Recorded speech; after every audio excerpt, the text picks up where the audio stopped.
FM. We're also streaming from that SuperTalk Mississippi app and your local SuperTalk Mississippi radio station. But don't forget, you can watch us. So we are on your computer, your mobile device. Just head on over to SuperTalk TV. And there are so many good things happening on main streets and downtowns across the Magnolia State. So today we're highlighting what's happening downtown this weekend. It is brought to you by the Mississippi Main Street Association. So don't forget, you can always go to msmainstreet.com/calendar to get more information on upcoming events. But today we got Mr. Charlie Dyer from Water Valley Main Street. They've got their art crawl coming up this weekend, and he's going to tell us more. Hey, Charlie. Hey, how are you doing? I am doing well, and it looks like it's going to be a beautiful weekend to get out and enjoy an art crawl. But if someone had never heard of that kind of event, how does that go down? How does that work? Yes, so Water Valley is putting on another art crawl October 19th, 6 to 9 p.m. We've got basically about 15 different locations. Here in Water Valley, we basically open up homes, different businesses. We've got several different art venues. But basically, you kind of drop in, get a map, and you get to walk around, you and friends, and go and see basically into people's homes that open it up. Some people have like appetizers or wine out. Different venues are opened up with their art studios. Blue Rendezvous. I know we've got Mulberry Lane. We've got a couple coffee shops. But you basically get to go through and see about 15 different locations with 30-plus artists, from photographers, ceramists, musicians, painters, quilters, sculptors, storytellers, textile arts. We've kind of got a little bit of mold of everything. So are these art pieces or art installations always there, Charlie, and this is just a specific event to kind of bring everybody together to get a big, an opportunity to see a lot at once? Or do these come in specifically for this event to also draw people to local businesses and such? Yeah, great question. So it really depends on the location. So several of the art studios, Beaux-Art Art, they've got all of their pieces up, but they're also hosting 10 additional artists to be there. So they might have the art that's already up on the walls that's there normally in their studios, but they've also got several other artists there with their pieces, as well as the houses. People are opening up their own homes where you could drop in and see some of their art that they do there in their own home studios, but they're also bringing in additional artists and putting up other pieces that are for sale specifically for that night or just to enjoy while you walk through. This is noteworthy. It's coming in with Stitchery, location there on Main Street. They're participating as well. And, again, it's just something additional with different pieces that they're bringing in that aren't normally hanging in their location. How did this come about? This is unique. I've heard of art walks or art crawls sort of before. Or I've actually heard of a beer crawl before where, you go and you visit, your multiple locations downtown. It feels like maybe is there just a art hub there in Water Valley, or, did it just come together? How did this particular event come together, Charlie? It feels unique. Yeah, it's really strange. Now, I'd love to be able to give you more history on it, but I moved here about 4 years ago and from Charlotte, North Carolina, and did not know about how strong of an art influence that Water Valley had. And that sounds kind of odd to a lot of people, but even like small-town Water Valley, 3,500 people, has a huge, really art and writers guild, like a writers group, and just a very unique area, a very unique town. And one of the things they promote and do very well is the art gala that we do. So that's been going on for about, 4 years now with the Main Street Association, who really highlighted the artists that were already there in town.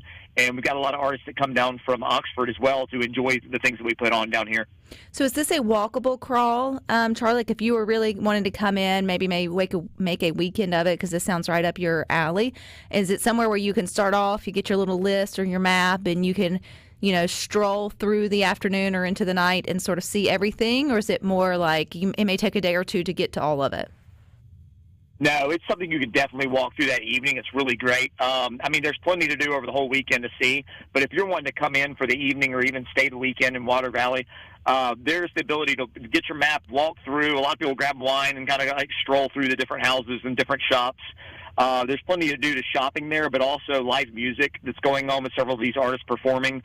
There's an after party at Courthouse Commons after the last stop over at Mulberry Lane. But there's kind of like a flow through where it's move at your own pace and with your own group, but you get to kind of go and see the different locations and basically start and finish in different areas. But it's definitely something you can do in an evening. It's a lot of fun, and even for those that aren't really have never had a big interest in art, it's a very fun social event to go through and kind of experience. You'll learn a lot that way too. Is there any watermelon art, Charlie? Because we have learned that Water Valley is where the watermelon festival happens every year. Yes, you're going back probably about 100 years now, but yes, there is definitely watermelon art. Not something that's focused on specifically for this event, but you will definitely see watermelon art, and as well as some of the windows that are still have their art up from the Watermelon Carnival that was there here recently. I'd be disappointed, Charlie, if I came to the Art Walk in Water Valley and there wasn't a watermelon around somewhere. And if somebody wanted to come for the first time to Water Valley, what's your best directions to get there, and or where can we go to see the lineup for this weekend? It sounds like a really unique event. Yeah, best location to go to find out details is the Water Valley Main Street Association page. Just jump on Google and put up mainstreetwatervalley.com or .org. And it's got events there. We've also have a Casey Jones Blues Festival. We've got a wine down, which is more like a wine crawl / art crawl. So there's several events that we have going on, but we're literally right off Highway 7, about 15 minutes south of Oxford, Mississippi. And it's a really great spot. We've got a couple local Airbnbs, a small hotel, and then also we're right down the road from Oxford. So if you're looking for a weekend or come out and want to do something and kind of check out the art scene down here. It's pretty powerful for a small town. I've been impressed myself looking at it. Well, I appreciate your time. Looks like you'll have great weather with it. What a unique event. Encourage folks to get out and do something a little bit different and come visit y'all. So I appreciate you. Appreciate y'all very much. Y'all come and see us. Appreciate you. All righty. And if you're going to find yourself in the Delta this weekend, you may want to hit up Oktoberfest there in Cleveland. Cleveland Main Street's really going all out for this event. And Crista is joining us to tell us a little bit more. Hey, Crista. Hey, how are you? I am doing well, and this is right up the alley. So many main streets are offering this great opportunity to get out and enjoy the nice weather and sort of the change of pace, which comes with fall. So what's happening in Cleveland this weekend? Oh, we have a bunch set for the weekend. So it's actually a 2-day event, October 11th and 12th. And we start off on Friday at 5 p.m. with the lighting of the grill, since this also is a barbecue cooking contest along with the music. So Troop 23 of Boy Scouts, they're actually celebrating their 100-year anniversary, so they're going to do the lighting of the grill for us to start off at 5, and then that'll signal the barbecue cooking competitions.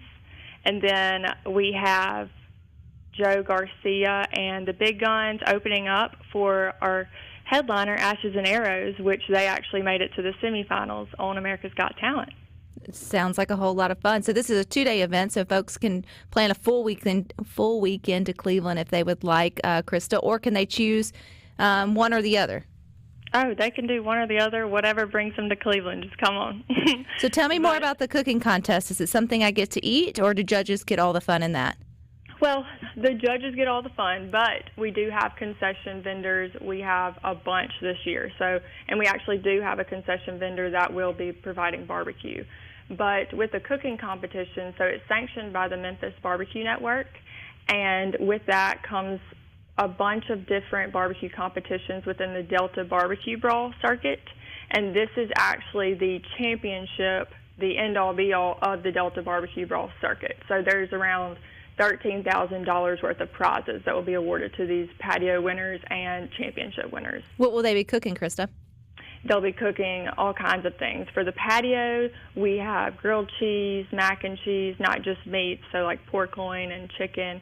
And then for the championship teams, they can do pork ribs, pork loin, and I believe one other that is not coming to my mind. But I think it's all based on barbecue for the championship teams. Well, you had me at grilled cheese. I was thinking, I you know what, that's got to be a too. pretty tricky food competition, because, something so simple but yet can be so complex. It would be fun to see who wins that.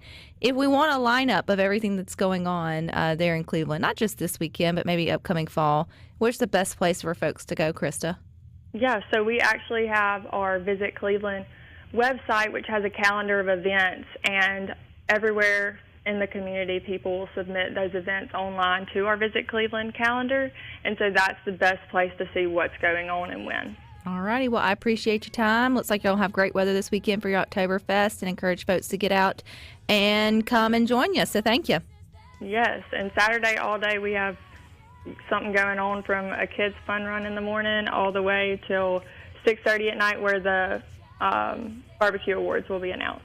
It's going to be a packed day, so I appreciate your time. Appreciate your time, Krista. And don't forget, you can always go to msmainstreet.com/calendar to get more information on upcoming events. But stick with us. We got more for you coming up next.